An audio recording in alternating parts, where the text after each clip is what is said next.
மயிலாடுதுறை அருகே தன்னிடம் படிக்கும் 10ஆம் வகுப்பு மாணவிக்கு போன் செய்தும் மெசேஜ் அனுப்பியும் பாலியல் ரீதியாக தொந்தரவு செய்து மாணவியின் தற்கொலைக்கு காரணமாயிருந்த ஆசிரியர் போக்சோ சட்டத்தில் கைது செய்யப்பட்டார்.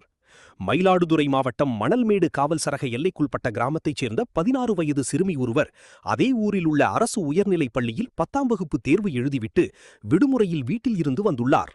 இவர் கடந்த மாதம் 27ஆம் தேதி வீட்டின் பூஜை அறையில் உள்ளே நுழைந்து தாழிட்டுக் கொண்டு உடலில் மண்ணெண்ணெயை ஊற்றி தீ வைத்துக் கொண்டுள்ளார்.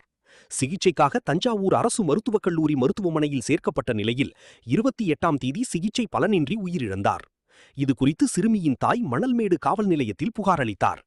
அதில் தனது மகள் படிக்கும் அரசு உயர்நிலைப் பள்ளியில் ஆங்கில ஆசிரியராக பணியாற்றி வரும் தஞ்சாவூர் மாவட்டம் திருவடைமருதூர் தாலுகா மணக்குன்னம் கிராமத்தைச் சேர்ந்த கார்த்திகேயன் என்பவர் தனது மகளுக்கு அடிக்கடி போன் செய்து தொந்தரவு கொடுத்து வந்ததாகவும் அதனை தான் கண்டித்த நிலையில் தற்கொலை செய்து கொண்டதாகவும் புகார் தெரிவித்திருந்தார்.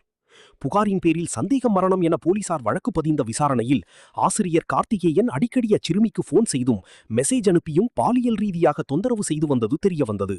இதையடுத்து தற்கொலைக்கு தூண்டுதல் மற்றும் போக்சோ சட்டத்தின் கீழ் வழக்கு பதிந்த போலீசார் கார்த்திகேயனை கைது செய்து நீதிமன்றத்தில் ஆஜர்படுத்தி பின்னர் சிறையில் அடைத்தனர்.